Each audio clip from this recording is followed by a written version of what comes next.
Hello everyone, welcome to Tara IAS. Think IAS, think Tara. And I welcome you all to the Hindu analysis for 10th of December 2024.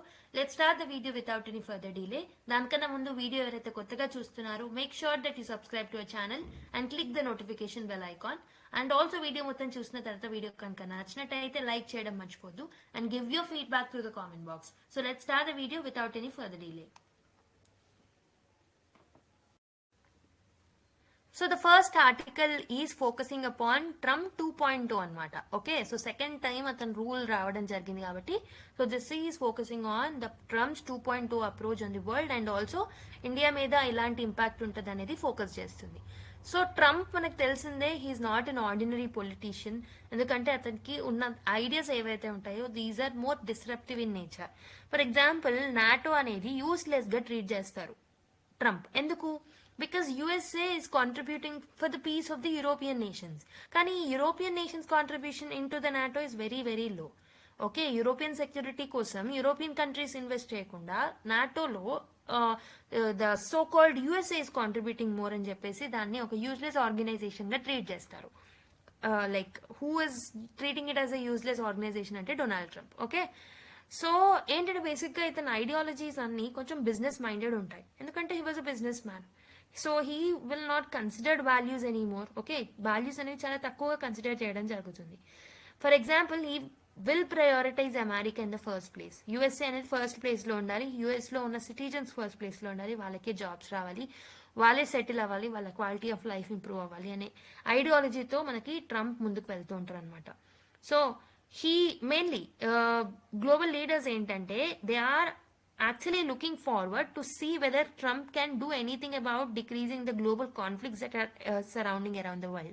For example, west ఏషియాలో కానివ్వండి, రీసెంట్గా Syrian crisis కానివ్వండి, Houthis and all కానివ్వండి, red sea ఏరియాలో ఉన్న issues కానివ్వండి, అటుపక్కన Russia యుక్రెయిన్కి సంబంధించినవి కానివ్వండి, ఇవన్నీ తగ్గే ఛాన్సెస్ ఉంటాయా mainly in the Donald Trump's time అని చెప్పేసి global leaders are watching towards him అనమాట.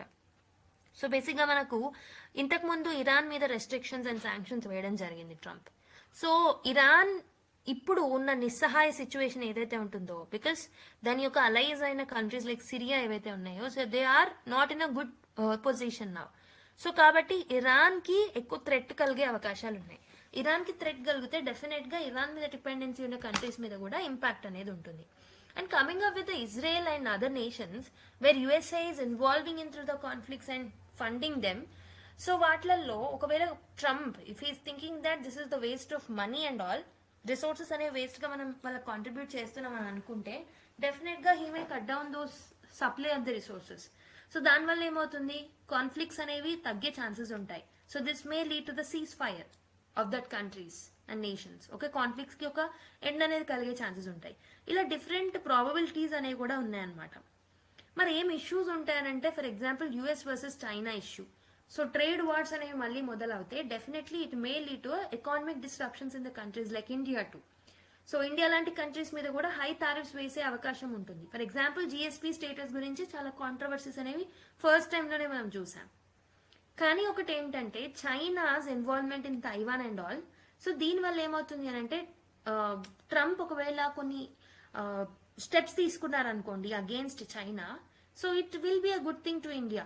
Trump need help from Japan, India, South Korea లాంటి కంట్రీస్ నుంచి హెల్ప్ అడుగుతారు కాబట్టి సో మన కామన్ ఎనిమీ కాబట్టి that will be a positive sign to India అని చెప్పొచ్చు.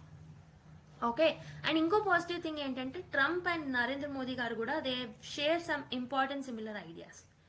Okay, so these are some positives అని చెప్పొచ్చు. Let's see the details of this article in more detail.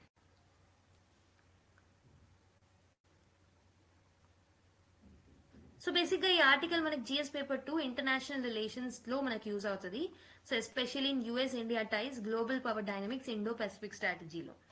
So if you look at the view point of the author, Trump second term ఏదైతే ఉంటుందో so ఇదేం చేస్తుంది అంటే it may redefine the global geopolitics. Okay, so అతని policies ఎలా ఉంటాయనంటే they will try to prioritize US interest. Already చెప్పినట్టు US interest are kept in the top position. America first అనే ప్రిన్సిపల్ ద్వారా అతను నడుస్తూ ఉంటాడు.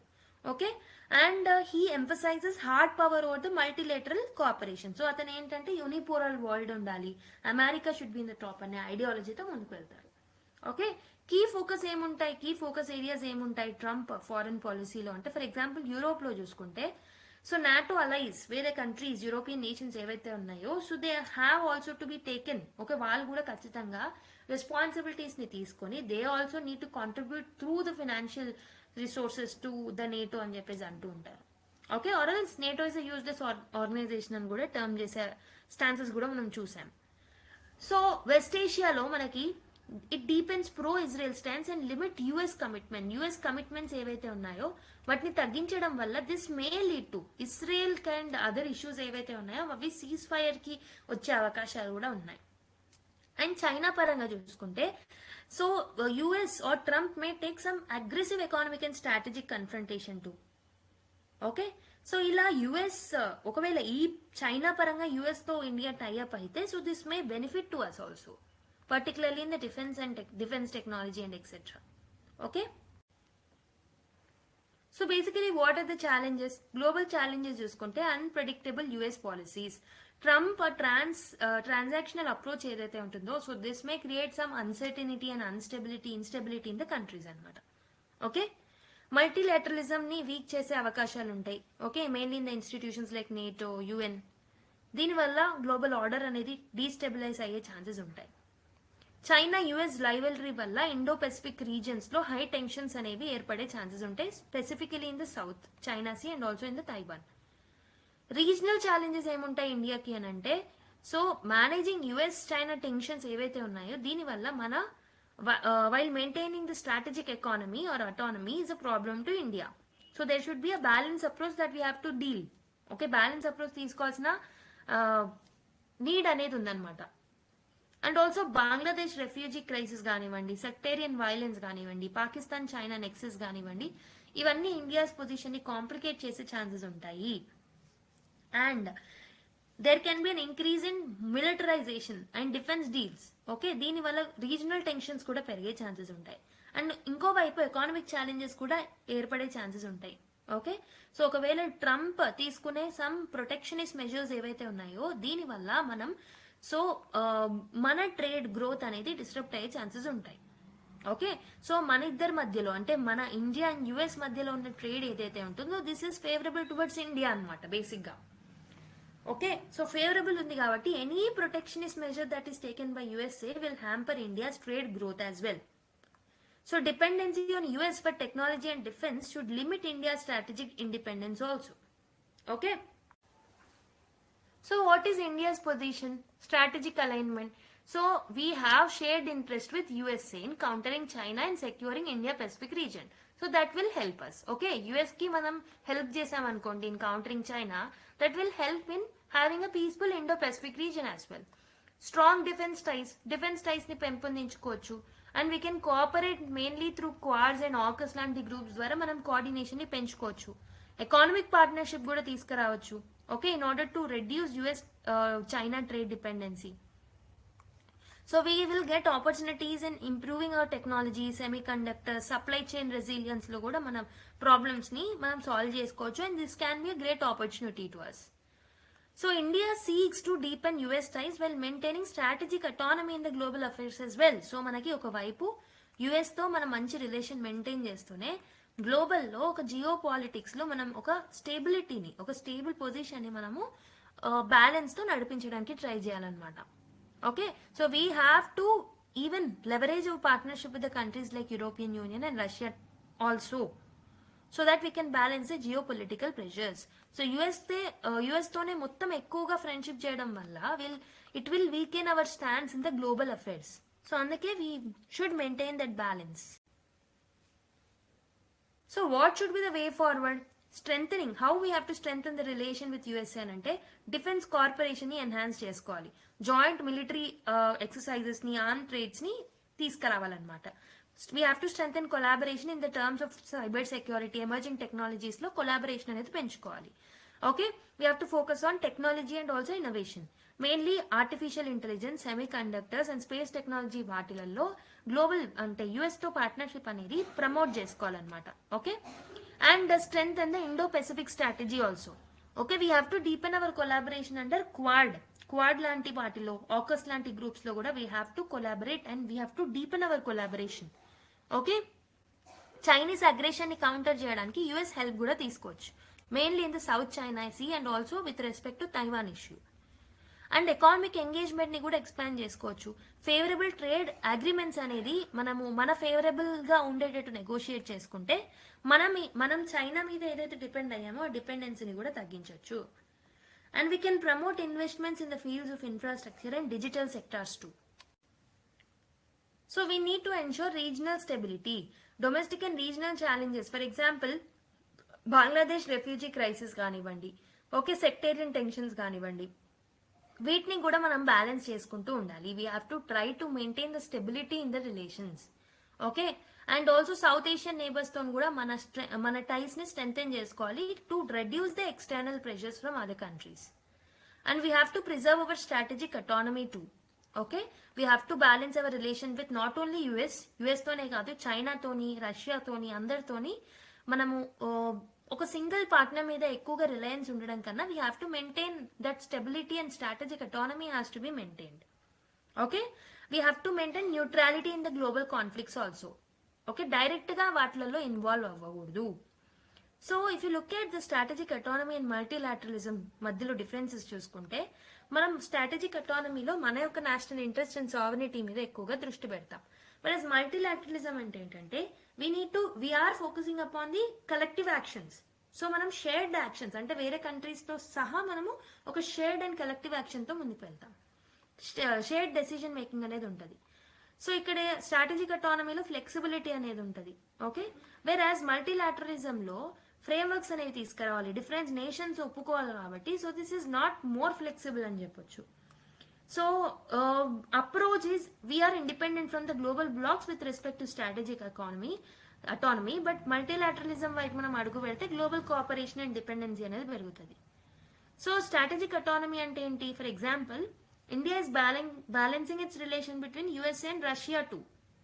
బట్ మల్టీలాటరలిజం అంటే ఏంటంటే we are participating in the groups like UN, WTO, Quad initiatives వాటిల్లో participate చేయడాన్ని మల్టీలాటరలిజం అంటాం అనమాట.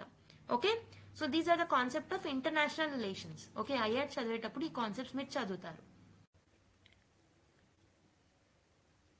So based on the discussions that we have made, try to solve this particular UPSC question. The shifting of global order and the rise of transactional diplomacy challenge India's ability to maintain strategic autonomy. In this context, discuss how India can navigate between strategic autonomy, on other hand multilateralism, in order to safeguard the national interest and contribute to the global stability. So వీటి రెండింటిని ఎలా balance చేస్తూ India ముందుకు వెళ్తుంది so that మనము global స్టెబిలిటీని achieve చేయొచ్చు. Okay, and also on the other hand national ఇంట్రెస్ట్లని మనము అచీవ్ చేయొచ్చు అని చెప్పేసి అడుగుతున్నారు. Try attempting this particular question. So word limit is 250 words. Okay, try attempting this question. Now let's go to another article. So let us look at the second article of the day. So in energy dependent world, the issue of food security అని చెప్పేసి ఒక article రావడం జరిగింది. So today world is facing an issue of food security as well as on the other hand energy security. But ఒకటి ఏంటంటే these are interrelated to each other. Okay, so basic గా shortage of food అనేది ఎందుకు ఏర్పడుతుంది? Food insecurity ఎందుకు వస్తుందంటే because of the shortage of food. అదెందుకు వస్తుంది అంటే because of the climate change on the one hand. Climate change వల్ల డిఫరెంట్ డిజాస్టర్స్ రావడం, డ్రాట్స్ రావడం, ఫ్లడ్స్ రావడం, సో దీనివల్ల అగ్రికల్చర్లో నష్టం రావడం, ప్రొడక్టివిటీ అనేది దెబ్బతినడం, ఓకే, క్రాప్ డిసీజెస్ పెరగడం, ఇలాంటివన్నీ అవుతున్నాయి. On the other hand population is also increasing. Population పెరుగుతుంది కానీ అగ్రికల్చర్ ప్రొడక్టివిటీ అనేది పెరగట్లేదు. So that is also leading to the food insecurity. But on the other hand మనకి ఎనర్జీ ఇన్సెక్యూరిటీ కూడా ఉంది. సో ఎనర్జీ ఇన్సెక్యూరిటీ ఎందుకు? So lot of energy inputs ఏవైతే ఉన్నాయో మనం ఎనర్జీ యూజ్ చేస్తామో lot of them are imported ones. Okay, so మనం import చేసుకుంటున్నాం. Lot of our energy needs are not self reliant. Okay, మన ఓన్ గా మనం ఎనర్జీని సృష్టించుకోలేకపోతున్నాం. So that is one reason. So మరి అలా ఇంపోర్ట్ చేసుకుందాం అని అనుకున్న గ్లోబల్ లెవెల్లో జియో పొలిటికల్ టెన్షన్స్ అనేవి చాలా ఎక్కువగా ఉన్నాయి. సో మనకు తెలుసు వెస్ట్ ఏషియాలో వార్స్ జరుగుతున్నాయి, సిరియాలో, ఇజ్రాయెల్లో, ఓకే, రెడ్ సీ ఏరియాలో, అండ్ ఆల్సో మనకి చైనా అన్నాను, Russia and Ukraine war. So ఇలాంటివన్నీ ఇష్యూస్ అనేవి జరుగుతున్నాయి. సో మెయిన్ గా ఏవైతే కంట్రీస్ లో ఎక్కువగా ఎనర్జీ ప్రొడక్షన్ జరుగుతుందో అలాంటి కంట్రీస్ లోనే ఇష్యూస్ అనేవి రన్ అవుతున్నాయి. సో అలాంటప్పుడు డెఫినెట్గా మనకి ఎనర్జీ ఇన్సెక్యూరిటీ అనేది కూడా వస్తుంది. So on the one hand మనకి ఫుడ్ ఇన్సెక్యూరిటీ ఉంది, on the other hand energy insecurity ఉంది. So writer is rightly pointing out that both are interrelated to each other. ఎలా ఇంటర్ రిలేటెడ్ అనేది తెలుసుకుందాం. So బేసిక్గా మనకి ఈ ఫుడ్ ఇన్సెక్యూరిటీ తగ్గాలంటే we have to come up with better quality seeds.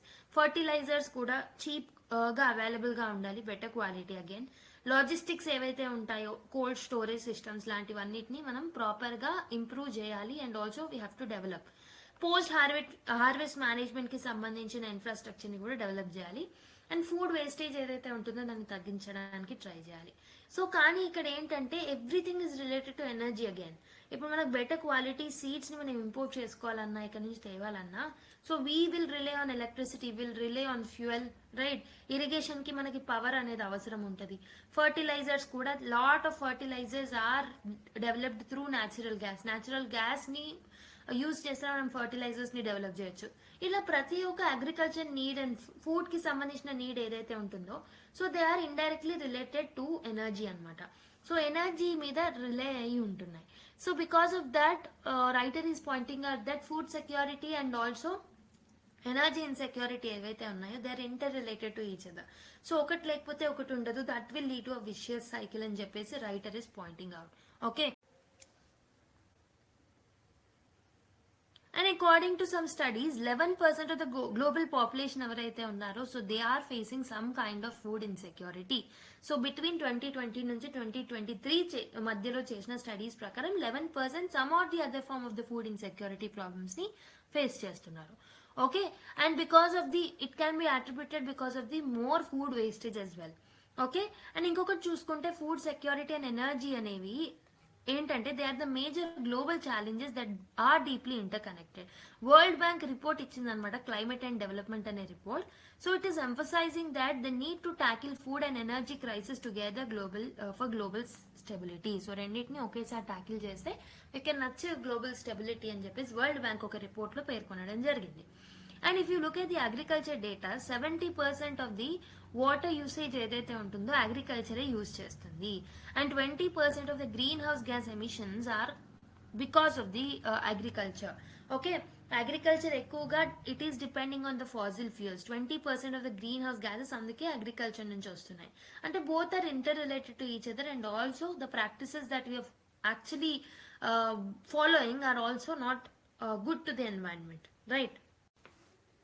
So if you look at the challenges that are highlighted in the article, so first one is dependency on carbon intensive energy. So agriculture and fossil fuels. So మనం ఏం చేస్తున్నాం, we are heavily relying on the fossil fuels because of which ఈ fossil fuels మీద depend అవ్వడం వల్ల environmental degradation అవుతుంది. Erratic weather patterns అనేవి మనం చూస్తున్నాం. అండ్ ఆల్సో ఫర్టిలైజర్ కాస్ట్లు కూడా పెరుగుతున్నాయి. 2021 డేటా ప్రకారం మీరు చూసుకుంటే India almost 60% of the di ammonium phosphate ని ఇంపోర్ట్ చేసుకుంది. Okay. So it is impacted by China export restrictions also. ఎందుకంటే ఎక్స్పోర్ట్ రెస్ట్రిక్షన్స్ పెట్టడం వల్ల ప్రైజెస్ అనేవి హైక్ అవ్వడం జరిగింది అనమాట, mainly with respect to fertilizers. Okay. Fertilizers cost అనేది పెరిగింది. ఓకే.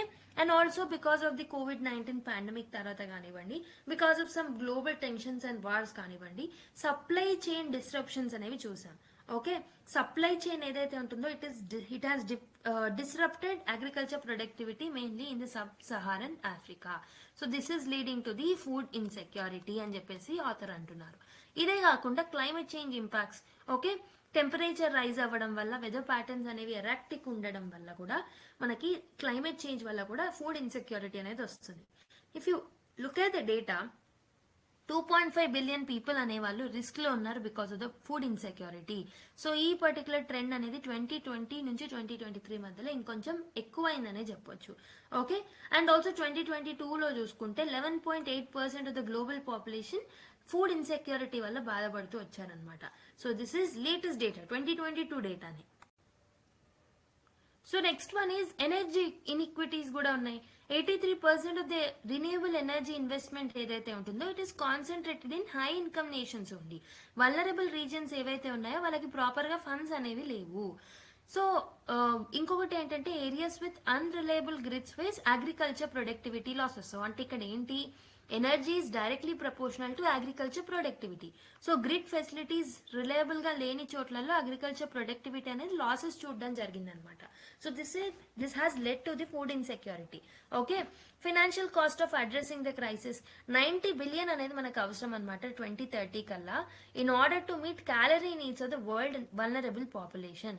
సో అండ్ ఇంకొకటి ఏంటి, 300 to 4 బిలియన్స్ యాన్యువల్ గా మనకు కావాలి in order to transform the global food systems ని సస్టైనబుల్ గా ఇంప్రూవ్ చేయాలి అంటే మనకి ఆల్మోస్ట్ యాన్యువల్లీ అంటే ఒక సంవత్సరానికి 300 నుంచి 400 బిలియన్ డాలర్స్ అనేవి అవసరం అనమాట. So this is only 0.5% of the global GDP.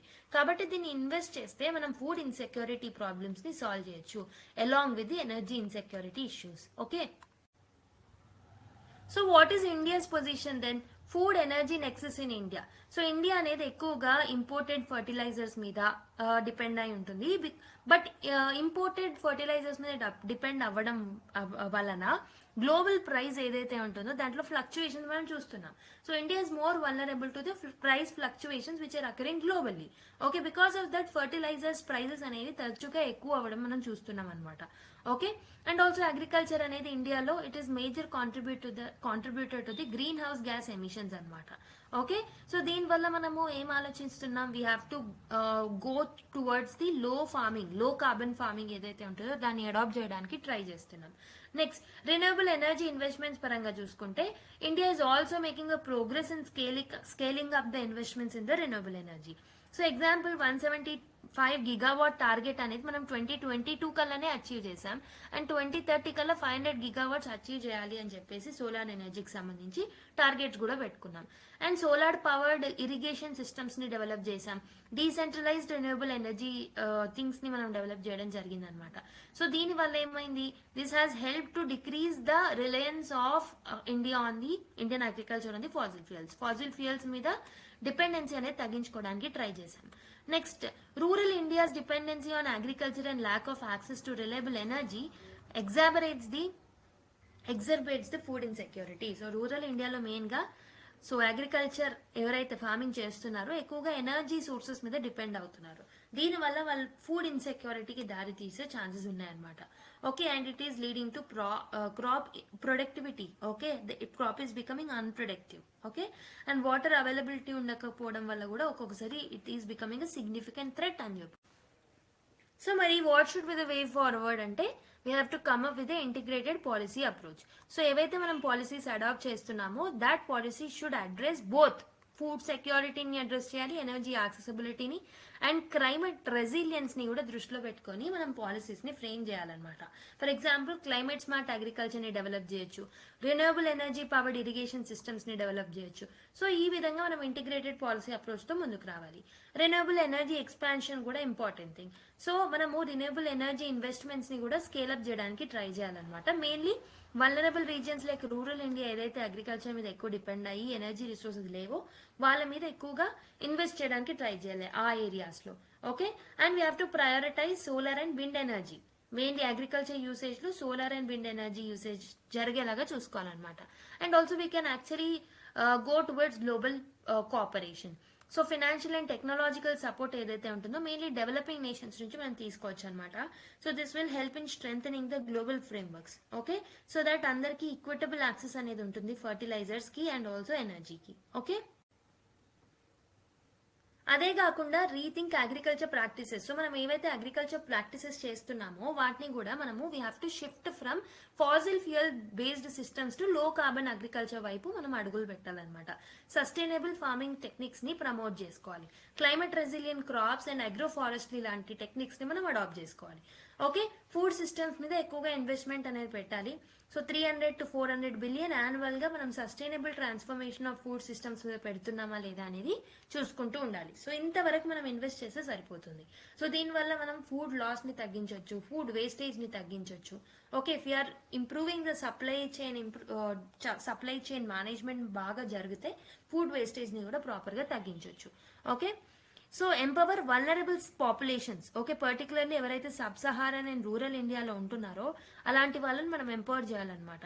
Okay, so we have to reduce inequalities in resource distribution so that ఈ రిసోర్సెస్ ఏవైతే ఉన్నాయో అఫోర్డబుల్గా అందరికీ నీడీ పీపుల్ ఎవరైతే ఉంటారో వాళ్ళకి ప్రాపర్గా రీచ్ అవుతున్నాయా లేదా అనేది కూడా చెక్ చేసుకోవాలి. So now let us go to another article. So ఇక్కడ ఏమంటున్నారంటే India needs the right to disconnect అని చెప్పేసి ఒక ఆర్టికల్ రావడం జరిగింది. సో బేసిక్గా if you look at the India, so ఇండియాలో మన ఇండియన్ వర్క్ ఫోర్స్ ఎవరైతే ఉంటారో people who are working in different areas or in different industries or factories etcetera, so ఏంటంటే they are being abused. Okay, వాళ్ళని ప్రాపర్గా exploit అనేది చేస్తున్నారు. ఈ ఓనర్స్ ఎవరైతే ఉన్నారో, క్యాపిటలిస్ట్లు ఎవరైతే ఉన్నారో, they are exploiting the workers who are working under them. Okay, అసలు ఎలా ఎక్స్ప్లాయిట్ చేస్తున్నారు? లాంగ్ వర్కింగ్ అవర్స్ ఉండడం అండ్ ఆల్సో వాళ్ళ గ్రేడింగ్స్, వాళ్ళకి శాలరీ ఇంక్రిమెంట్స్ ఎలా ఇస్తున్నారంటే based on the number of hours they are working. Okay, even work hours అయిపోయిన తర్వాత కూడా they have to be available to the company for doing their works. So ఇలాంటి practices వల్ల మన ఇండియాలో ఉన్న వర్కర్స్ ఎవరైతే ఉన్నారో, వర్క్ ఫోర్స్ ఎవరైతే ఉన్నారో, దే ఆర్ బీయింగ్ ఎక్స్ప్లాయిటెడ్ అనమాట. సో రీసెంట్లీ ఈవై ఎంప్లాయ్ ఎవరైతే ఉంటారో పూణేలో, అతన్ని చనిపోవడం కూడా జరిగింది because of the work stress. So కానీ ఈ ఇన్సిడెంట్స్ ఏవైతే ఉన్నాయో, ఇలాంటి ఇన్సిడెంట్స్ అయిన తర్వాత మెయిన్లీ పొలిటీషియన్స్ మేక్ చేసే, ఇండస్ట్రియల్ లీడర్స్ అండ్ పొలిటీషియన్స్ తీసుకొచ్చే స్టేట్మెంట్స్ ఏవైతే ఉంటాయో దే ఆర్ హారిబుల్ అని చెప్పొచ్చు. ఫర్ ఎగ్జాంపుల్ ఇండస్ట్రియల్ లీడర్స్ ఏమంటూ ఉంటారు, ఇండియన్ యూత్ చాలా లేజీ, అందుకే ఎక్కువ అవర్స్ వర్క్ చేయలేకపోతున్నారు అని యూత్ మీద, ఓకే, ఎంప్లాయీస్ మీద ఎక్కువ బ్లేమ్ చేయడం, కాంట్రవర్షియల్ స్టేట్మెంట్స్ ఇవ్వడం జరుగుతుంది. నార్మల్గా మన దగ్గర ఏంటంటే we have some stereotypes that good employees అంటే who work more than 12 hours అని అనుకుంటాం. కానీ what about efficiency? So 12 hours work చేసినంత మాత్రాన అంత ప్రొడక్టివిటీ అనేది ఉంటుందా? ఉండదు.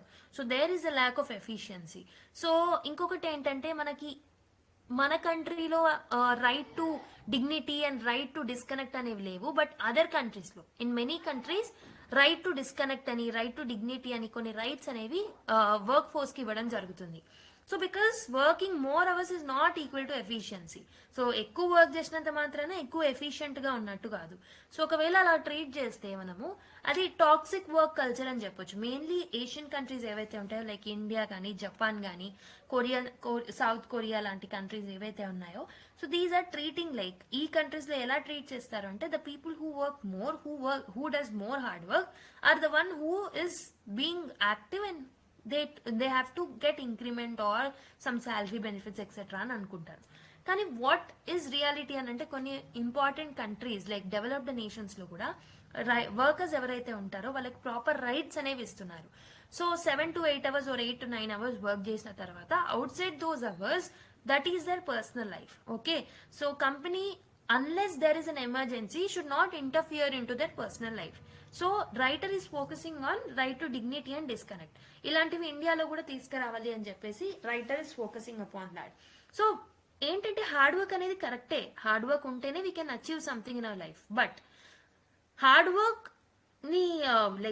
వర్క్ ని దృష్టిలో పెట్టుకొని we cannot become slaves to someone, right? అందుకే కొన్ని కంట్రీస్లో కొన్ని లెజిస్లేషన్స్ అండ్ కొన్ని ఇంపార్టెంట్ యాక్ట్స్తో ముందుకు వచ్చారు. ఫర్ ఎగ్జాంపుల్ ఫ్రాన్స్లో ఫ్రెంచ్ సుప్రీం కోర్ట్ ఏం చెప్పిందంటే it has mandated that outside work hours అయిపోయిన తర్వాత ఎంప్లాయీస్ని డిస్టర్బ్ చేయకూడదు. So employees are not answerable to the things. Okay, ఒకవేళ కంపెనీస్ దీన్ని ఫాలో అవ్వకపోతే వాళ్ళ మీద పెనాల్టీస్ కూడా విధించే ఛాన్సెస్ ఉంటాయని చెప్పేసి ఫ్రాన్స్ సుప్రీం కోర్ట్ చెప్పడం జరిగింది.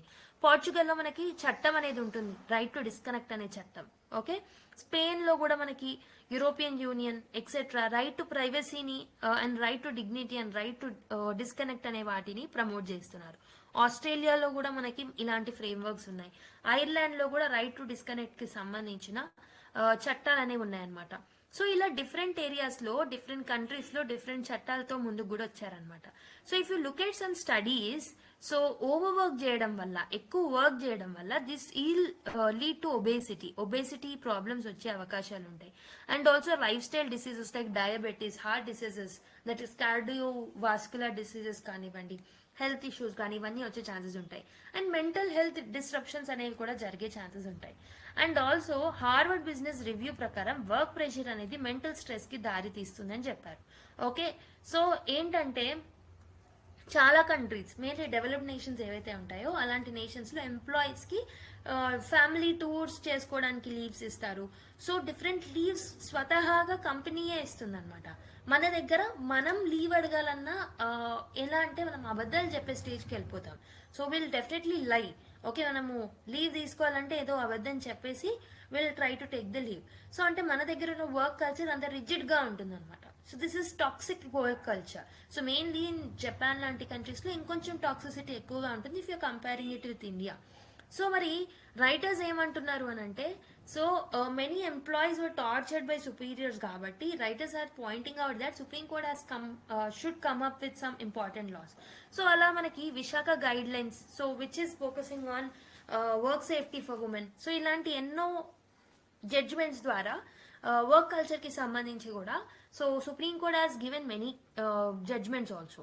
సో అండ్ ఆక్స్ఫర్డ్ స్టడీస్ ప్రకారం కూడా రిలాక్స్డ్ వర్కర్సే మోర్ ప్రొడక్టివ్ ఉంటారని కూడా ఆక్స్ఫర్డ్ చెప్పడం జరిగింది అనమాట.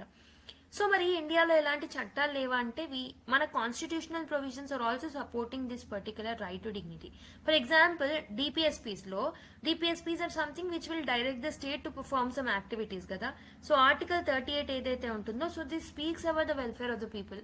Definitely it speaks about the employees welfare also, right? Next article 39C ఈ ఏదైతే ఉంటుందో 39 clause E, it is directly speaking about health and strength of the workers. So అందుకే మనకి ఇండియాలో ఇవన్నీ ప్రాపర్గా ఇంప్లిమెంట్ చేయాలి. Right to dignity and right to disconnect అనేవి ఇవ్వాలి. సో దట్ ఎఫిషియన్సీ అనేది పెరుగుతుంది, మెంటల్ హెల్త్ ఇష్యూస్ రాకుండా ఉంటాయి. ఓకే, ఎంప్లాయీస్ ఎఫిషియెంట్గా వర్క్ కూడా చేయగలుగుతారు. Okay, so right to disconnect అంటున్నాం కదా. రైట్ టు డిస్కనెక్ట్ అంటే ఏంటి? సో ఏంటంటే ఇట్ అలౌస్ ఎంప్లాయీస్ ఎవరైతే ఉంటారో to disengage from the work related communications like emails కానివ్వండి, కాల్స్ కానివ్వండి, మెసేజెస్ కానివ్వండి, వాళ్ళ ఒఫీషియల్ అవర్స్ కాకుండా తర్వాత వర్కింగ్ అవర్స్ ఏవైతే ఉంటాయో దాంట్లో వాళ్ళు ఇవన్నీ రిసీవ్ అవుతాయి. So it will become a against this particular right to disconnect అని చెప్పొచ్చు. Okay, so without fear of losing the job they will become disconnected with that particular company or working place, right? So ఇదేం చేస్తుంది? Work life balance, professional and personal life balance అనేది create చేస్తుంది. Mental health issues రాకుండా safeguard చేస్తుంది. Okay, stress, work related stress కానీ unregulated communication demands అనేవి రాకుండా చూసుకుంటారు అనమాట. So this is the aim of right to disconnect అని చెప్పొచ్చు.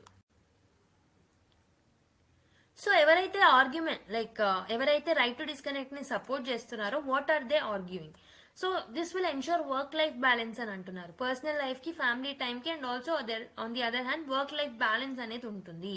మెయిన్లీ హై స్ట్రెస్ ఎన్వైరన్మెంట్ లో పనిచేసే ఇండస్ట్రీస్ ఏవైతే ఉంటాయి లైక్ ఐటీ కానీ, ఆడిటింగ్ కానీ, వాళ్ళకి ఖచ్చితంగా రైట్ టు డిస్కనెక్ట్ అనే ఒక రైట్ అనేది ఉండాలి.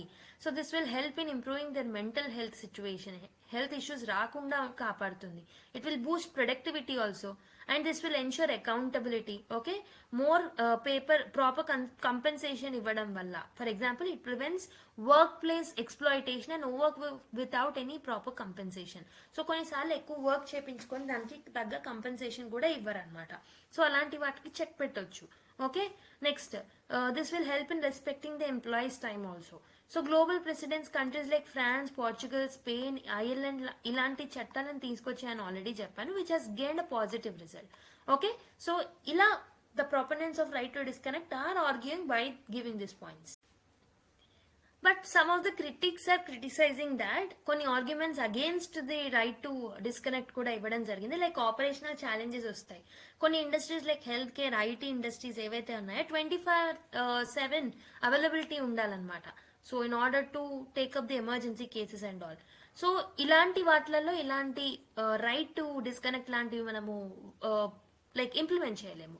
ఎకానమిక్ కాంపిటేటివ్నెస్ ని కూడా పెంచలేము. Okay, if there is a right to disconnect this will hamper the productivity in the global competitive market also. Employer expectations ఏవైతే ఉంటాయో, ఎంప్లాయర్స్ ఎవరైతే ఉన్నారో they may view disconnection rights as a hurdle in achieving the deadlines or crisis management కి దారి తీసే అవకాశాలు ఉంటాయి.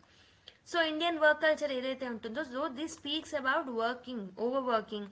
Okay, so అలాంటి కంట్రీస్ లో ఇలాంటివి అడాప్ట్ చేసుకోవడం అనేది కొంచెం కష్టం. So these can be the arguments. So ఇండియాలో ఏమైనా లెజిస్లేషన్స్ ఉన్నాయంటే ఆల్రెడీ చెప్పినట్టు article 38 speaks about social justice. Article 39E ఇది వర్కర్ ఎక్స్ప్లాయిటేషన్ ని ప్రివెంట్ చేస్తుంది and also human working conditions ఉండేలా చూడాలి అని సో మనకి స్టేట్ ని డైరెక్ట్ చేస్తుంది. లేబర్ లాస్ అండ్ జడ్జ్మెంట్స్ ఉన్నాయంటే విశాఖ గైడ్ లైన్స్ ఆల్రెడీ చెప్పాను, which ensure safety of the women in the working place. Rathinam versus union of India కేసులో it has advocated inclusive work work place policies అనమాట for mainly the marginalised groups. Legislative attempts కూడా జరగడం జరిగింది. For example private member bill ని 2018లో తీసుకొచ్చారు by Supriya Sule MP, okay, to legally recognise the right to disconnect. So దీంట్లో ఏంటంటే mainly it will prohibit employees from contacting the employees after the working hours. అదొకటి. Employee well being అనేది ensure అవుతుంది, okay, కానీ ఇది ఒక చట్టం లాగా మారడం జరగలేదు. So it has been a bill only, it was not passed. Okay, what are the challenges మరి ప్రస్తుతం అంటే ప్రొలాంగ్డ్ వర్క్ అవర్స్ ఉన్నాయి. 49% ఇండియన్ వర్కర్స్ ఎవరైతే ఉన్నారో వాళ్ళు వర్క్ ప్లేస్ స్ట్రెస్ ని, మెంటల్ హెల్త్ ఇష్యూస్ ని ఫేస్ చేస్తున్నారు according to ADP research institute. Okay, so employees mainly IT sector లో, ఆడిటింగ్ లో, మీడియాలో వర్క్ చేసే వాళ్ళు ఎవరైతే ఉన్నారో పర్ వీక్ 55 అవర్స్ కూడా వర్క్ చేసే వాళ్ళు ఉన్నారనమాట. సో లీగల్ సేఫ్ గార్డ్స్ అనేవి లేవు. ప్రస్తుతం ఉన్న లేబర్ లాస్ ఏవైతే ఉన్నాయో వాళ్ళు they are not speaking about right to disconnect. Okay, so this is leading to employees vulnerability to exploitation. Okay, next ఇంకొకటి ఇండియాస్ వర్క్ కల్చర్ ఏదైతే ఉంటుందో, so this always speaks about dedication, over working. So ఎవరైతే ఎక్కువ work చేస్తారో, hard work చేస్తారో వాళ్ళే successful. ఇలాంటి mentality అనేది it can be a challenge. Unregulated communication, okay, technology ఏదైతే ఉంటుందో it has blurred the boundaries between professional and personal life.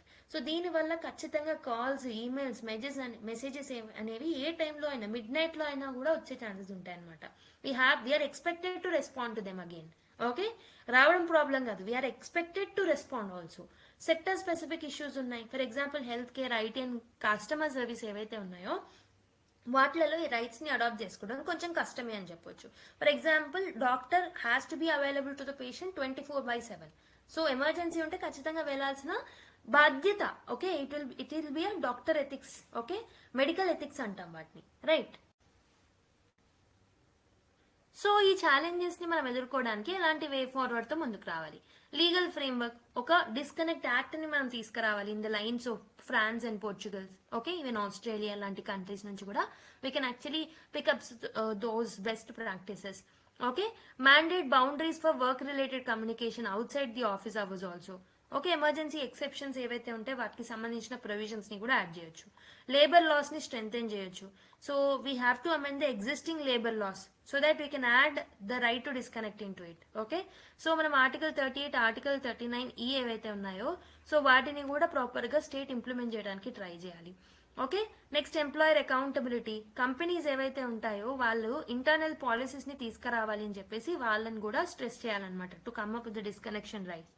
Okay, so ఒకవేళ ఎంప్లాయర్స్ ఎవరైతే ఉన్నారో, ఎవరైతే ఈ పర్టికులర్ ఇష్యూస్ ని దృష్టిలో పెట్టుకోవట్లేదో వాళ్ళని పీనలైజ్ కూడా చేయొచ్చు for if they are violating any boundaries.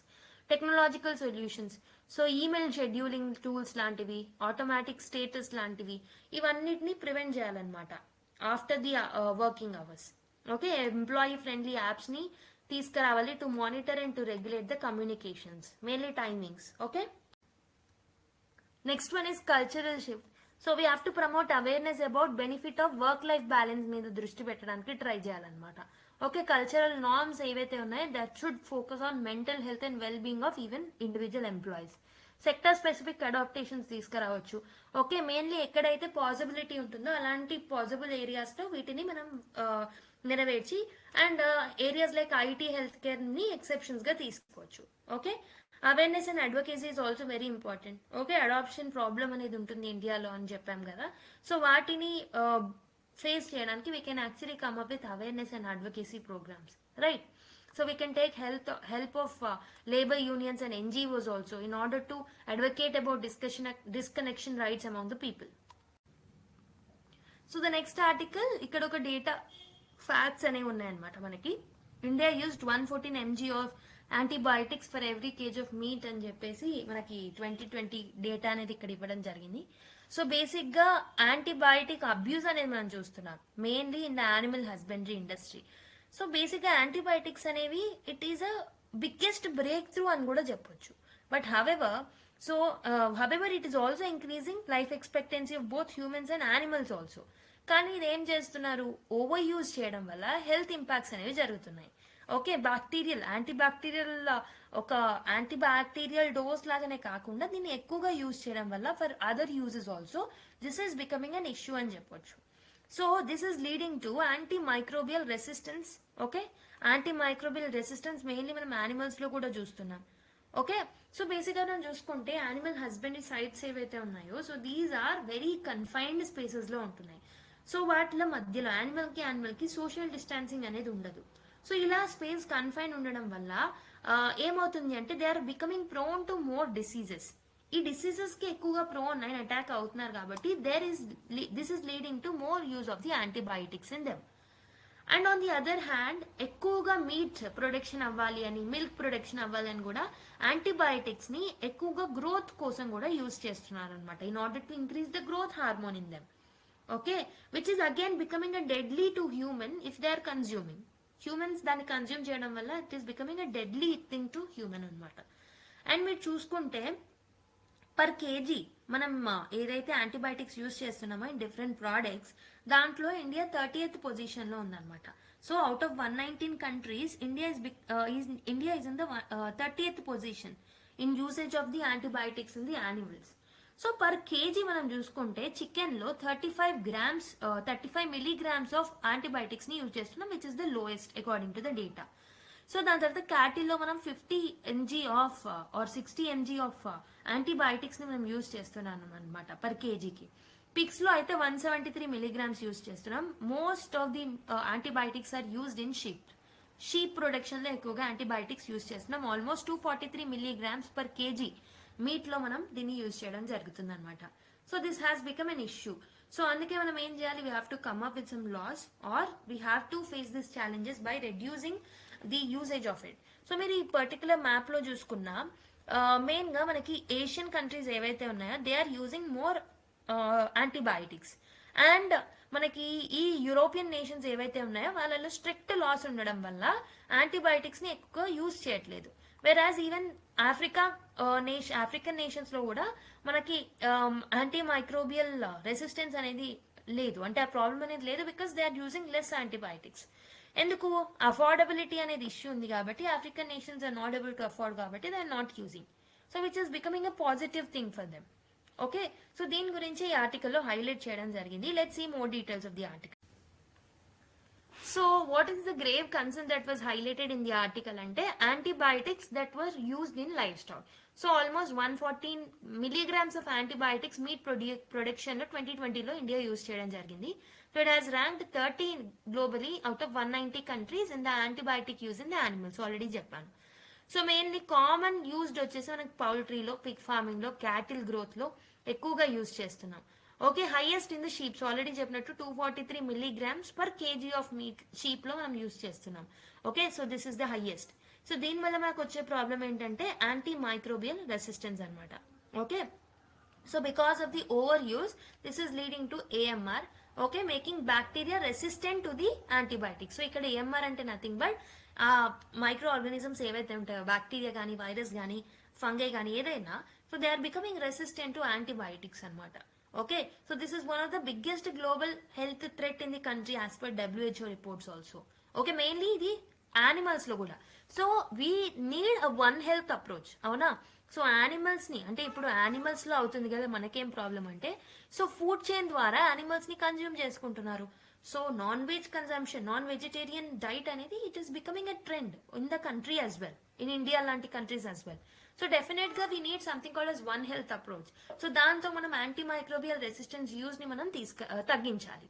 Okay, like antibiotic usage అనేది కూడా మనం తగ్గించాలి, సో దాట్ AMR టెండెన్సీస్ అనేవి కూడా తగ్గుతాయి. సో యాంటీబయాటిక్స్ ఎక్కువ యూజ్ చేయడం వల్ల లైఫ్ స్టాక్ లో ఫస్ట్ థింగ్ ఏమవుతుంది అంటే పబ్లిక్ హెల్త్ రిస్క్ అనేది పెరుగుతుంది, AMR పెరుగుతుంది. సో బ్యాక్టీరియా ఏదైతే ఉంటుందో that has becoming resistant to antibiotics in the life stock. So ఇది ఏమవుతుంది, హ్యూమన్ కి కూడా ట్రాన్స్ఫర్ అయ్యే ఛాన్సెస్ ఉంటాయి because of the food chain. Okay, so this will lead to reduction in the effectiveness of life saving antibiotics for humans as well. Next food safety issues వస్తాయి. So antibiotics residues ఎక్కువగా use చేయడం వల్ల meet లో and dairy products లో, and ఇది ఎక్కువగా humans consumption చేయడం వల్ల this can become deadly. So this will lead to food safety issues for humans also. Environmental impact అనేది కూడా ఉంటుంది. ఎక్కువగా యాంటీబయాటిక్ యూసేజ్ చేయడం వల్ల కూడా సాయిల్ అండ్ వాటర్ ఏదైతే ఉంటుందో that will also get contaminated. and it may lead to spread it to the environment also. Okay, from these sectors even మనకి environmental threat వచ్చే ఛాన్సెస్ కూడా ఉంటాయి. And also it is leading to hire economic cost. For example health care cost అనేది కూడా పెరుగుతుంది. So this becoming a threat to drug resistant infections ని treat చేయడంలో health care burden అనేది పెరుగుతుంది. ఓకే, హై యాంటీబయోటిక్ యూసేజ్ ఏదైతే ఉంటుందో, so this is limiting India's meet exports also. So మనం మీట్ ని ఎక్కువగా ఎక్స్పోర్ట్ చేయలేకపోతున్నాం, ఎందుకంటే గ్లోబల్ కంట్రీస్ నుంచి వాళ్ళ స్టాండర్డ్స్ ని మనం మీట్ అవ్వట్లేదు. కాబట్టి మన ఎక్స్పోర్ట్స్ మనం ఏమేమి చేస్తున్నామో వాటి మీద రెస్ట్రిక్షన్స్ అనేది ఏర్పడుతున్నాయి. అండ్ లైఫ్ స్టాక్ ప్రొడక్టివిటీ మీద కూడా ఎఫెక్ట్ పడుతుంది. సో ఎక్కువగా యాంటీబయాటిక్స్ మీద యూసేజ్ మీద ఎక్కువగా రిలై అవ్వడం వల్ల, so this is leading to poor farming practices also. దీనివల్ల యానిమల్ హెల్త్ అనేది లాంగ్ టర్మ్ లో ఎఫెక్ట్ అయ్యే ఛాన్సెస్ ఉంటాయి. And this will lead to decrease in the productivity as well. So మరి what are the challenges that India is facing in order to address this issue అంటే regulatory gaps. Okay, first one is enforcement. ఏవైతే regulations మనం already తీసుకొచ్చామో అవి ప్రాపర్గా enforce అవ్వట్లేదు. Okay, so and also monitoring కూడా ప్రాపర్గా లేదు. మానిటరింగ్ మెకానిజమ్స్ అనేవి కూడా ప్రాపర్గా లేదు. Okay, they are not able to track the antibiotic usage also. So farmers ఎక్కువగా యాంటీబయాటిక్స్ ని యూజ్ చేస్తున్నారు, as this is a low cost solution for the growth and promotion of the animals, and also diseases ని prevent చేయడానికి this will becoming a లో cost solution అనమాట. Okay, so త్వరగా and తక్కువ రేట్లో అయిపోతుందని కూడా ఫార్మర్స్ ఎక్కువగా యాంటీబయాటిక్స్ ని యూజ్ చేస్తున్నారు. This is another challenge. And also farmers ఎవరైతే యూజ్ చేస్తున్నారో వాళ్ళ దగ్గర అవేర్నెస్ అనేది లేదు, and proper education and training వాళ్ళకి ఇవ్వట్లేదు అనమాట. They don't know about the risk of antibiotic over use, and consumer awareness అనేది కూడా చాలా తక్కువ ఉంది. Okay, so these are certain challenges. వాటితో పాటు ఎకానమిక్ ప్రెషర్స్ కూడా ఉన్నాయి. సో మనకి చీప్ మీట్ ఏదైతే ఉంటుందో that is being more demanded అనమాట. కాబట్టి చీప్ మీట్ మీద ఎక్కువగా డిమాండ్ ఉంది కాబట్టి ఎక్కువగా యాంటీబయాటిక్ యూసేజెస్ ద్వారా వాటి గ్రోత్ ని ప్రమోట్ చేసి అలా చీప్ మీట్ ని ఈజీగా అవైలబుల్ చేస్తున్నారు అనమాట. అఫోర్డబిలిటీ ఇష్యూస్ కూడా ఉన్నాయి. సో మెయిన్లీ ఫార్మర్స్ ఏవైతే డెవలపింగ్ కంట్రీస్ లైక్ ఇండియాలో ఉన్నారో వాళ్ళు alternative method like for example probiotics vaccines ని ఎక్కువగా అఫోర్డ్ చేయలేకపోతున్నారు, and they are choosing the cheap method that is usage of antibiotics. Okay, and also exports మీద ఎక్కువగా డిపెండెన్సీ ఉండడం. సో ఏదైతే మీట్ ప్రొడ్యూస్ చేస్తున్నారో so this has lot of demand in the exports as well. So దానివల్ల కూడా వాళ్ళ methodologies ని change చేసుకోవాలనుకోవట్లేదు. ఒకవేళ మెథడాలజీ చేంజ్ చేస్తే వాటి యొక్క ప్రైస్ పెరుగుతుంది, so that will become less competent. So అందుకే వాళ్ళు వాళ్ళ మెథడ్స్ ని చేంజ్ చేసుకోవట్లేదు. So then what should be the way forward? మనం ప్రస్తుతం ఉన్న రెగ్యులేషన్స్ ని స్ట్రెంగ్తెన్ చేయాలి. నాన్ థెరపెటిక్ యూజ్ ఏదైతే ఉంటుందో వాటిని బ్యాన్ చేయాలన్నమాట. గ్రోత్ ప్రమోషన్ లో, రొటీన్ డిసీజ్ ప్రివెన్షన్ లో వాటిని యూజ్ చేయొద్దని వాటిని బ్యాన్ చేయాలి. ప్రాపర్ రెగ్యులేటరీ ఫ్రేమ్వర్క్ ని కూడా తీసుకురావాలి, so that there will be a proper monitoring also. Okay, monitoring mechanisms ని కూడా in tracking the usage of antibiotics ని తీసుకురావాలి. ఆల్టర్నేటివ్ ప్రాక్టీసెస్ ని కూడా ప్రమోట్ చేయొచ్చు, like usage of probiotics and vaccination, and hygiene and బయోసెక్యూరిటీని కూడా యూజ్ చేయాలి, ప్రమోట్ చేయాలి, సో దట్ డిసీజెస్ ఏవైతే ఉంటాయో అవి తక్కువగా వచ్చే ఛాన్సెస్ ఉంటాయి. సో డిసీజ్ అవుట్ బ్రేక్స్ పెరిగినప్పుడు యాంటీబయాటిక్ యూసేజ్ కూడా పెరుగుతుంది. కాబట్టి there should be a promotion of hygiene and biosecurity as well. So next one is farmer training and awareness కూడా తీసుకురావాలి. సో ఫార్మర్స్ ని యాంటీబయాటిక్ యూసేజ్ వల్ల కలిగే ప్రాబ్లమ్స్ ఏముంటాయి అండ్ యాంటీమైక్రోబియల్ రెసిస్టెన్స్ గురించి కూడా వాళ్ళని ప్రాపర్గా ఎడ్యుకేట్ చేయాలి. అండ్ సబ్సిడీస్ ఇవ్వాలన్నమాట. In sustainable and antibiotic free farming methods లో ఎక్కువ సబ్సిడీస్ ఇస్తే even farmers will get encouraged to do the alternative methods. And research and development మీద కూడా ఎక్కువ ఇన్వెస్ట్మెంట్ చేయాలి for finding out what are the alternatives for the livestock health care solutions. Data collection, antibiotic usage ఎంతవరకు జరుగుతుందనే డేటాని కూడా gather చేసుకోవాలి, so that we can actually targeted schemes ని అండ్ పాలసీస్ ని మనం డెవలప్ చేయొచ్చు. And international cooperations, okay, with the help of WHO, FAO, we can adopt the best practices also. Okay, global standards ni manam align avvali, so that mana meat exports evaithe unnayo that will also become competent enough. Mana meat exports మీద ban ఏదైతే ఉంటే కూడా దాన్ని strike off చేయించుకునే chances ఉంటాయి if you are following the international standards. So that was about that article. Okay, so that is about antibiotic usage in the livestock sector. So now let's go to another article. So Union government has named Sanjay Malhotra ni RBI governor ga name cheyadam jarigindi. So in this context let's solve one question based on the information that is given. Okay, consider the following statements regarding the term of governor of the RBI. So RBI governor term ki sambandhinchi we have to consider the following statements. Governor of RBI is appointed for a fixed term of 5 years. The term of the governor can be extended by the government of India. The governor of the RBI can be removed by the president of India before the completion of their term. So you have to consider the following statements and try to answer the question. Option A 1 and 2 only, 2 and 3 B. So option C 1 and 3, option D 1, 2 and 3. ఒకసారి try చేయండి. So I hope you people have tried it. So first statement చూడండి, he has been appointed for the fixed term of 5 years అన్నారు, which is wrong. ఎందుకు అంటే governor of RBI will have a term of 3 years, not 5 years. Okay, and which can be extended. So ఒకవేళ government of India extend చేయాలనుకుంటే it can be extended. కాబట్టి second statement is right and first statement is wrong. Okay, first ఉన్నాయన్నీ eliminate చేసేసుకోండి.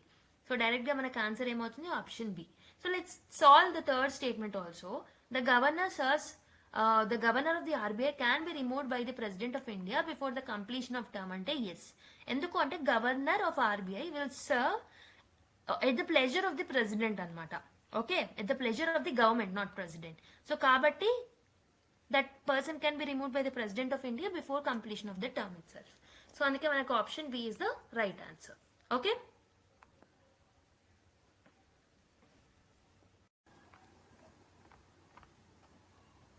so there is a small article with respect to UGC that has finalized the draft guidelines promoting access to lifelong learning and education అని చెప్పేసి ఇచ్చారు.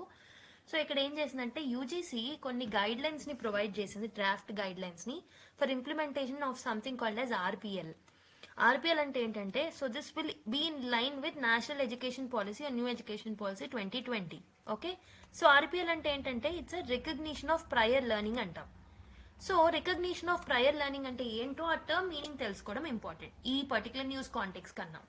So recognition of prior learning అంటే, so this is a process which allows you to get the credit of the skills. Okay, skills కానీ knowledge కానీ మీరు ఏదైతే మీ మీ ఎక్స్పీరియన్సెస్ని బట్టి, okay ఒకవేళ మీకు అవన్నీ ఉంటే మీరు ఫార్మల్ ఎడ్యుకేషన్ ఫర్ ఎగ్జాంపుల్ మీ లైఫ్లో ఉన్న ఎక్స్పీరియన్స్ని బట్టి ఫర్ ఆర్ఎల్స్ if you have done some volunteering in some activities locally, okay so దానివల్ల మీకు ఒక ఎక్స్పీరియన్స్ అనేది వచ్చింది. సో ఈ ఎక్స్పీరియన్స్ అనేది మీకు enough, you don't need any formal qualification in that field. Okay, మీకు ఇందులో క్వాలిఫికేషన్ లేదు, బట్ మీరు వాలంటీర్ చేయడం వల్ల మీకు ఒక ఎక్స్పీరియన్స్ అనేది వచ్చింది. సో ఆర్పిఎల్ అనే పద్ధతి ఏం చేస్తుందంటే, మీరు దీంట్లో స్టడీ చేయకపోయినా, ఒక ఫార్మల్ ఎడ్యుకేషన్ లేకపోయినా మీకు ఒక ఏమంటారు ఒక క్రెడిట్ అనేది ఇస్తుంది అనమాట.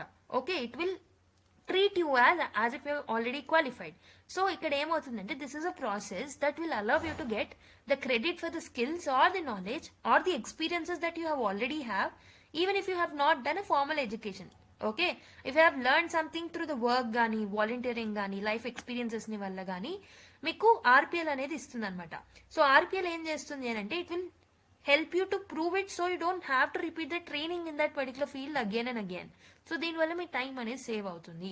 Okay, and you can get it will help you to qualify for some job. Okay, మీకు సపరేట్ క్వాలిఫికేషన్ అనేది అవసరం ఉండదు, మళ్ళీ చదువుకోవాల్సిన అవసరం ఉండదు, ఎందుకంటే మీ ఎక్స్పీరియన్సెస్ని బట్టి మీరు ఆల్రెడీ ఆ స్కిల్స్ని గెయిన్ చేసేసారు కాబట్టి.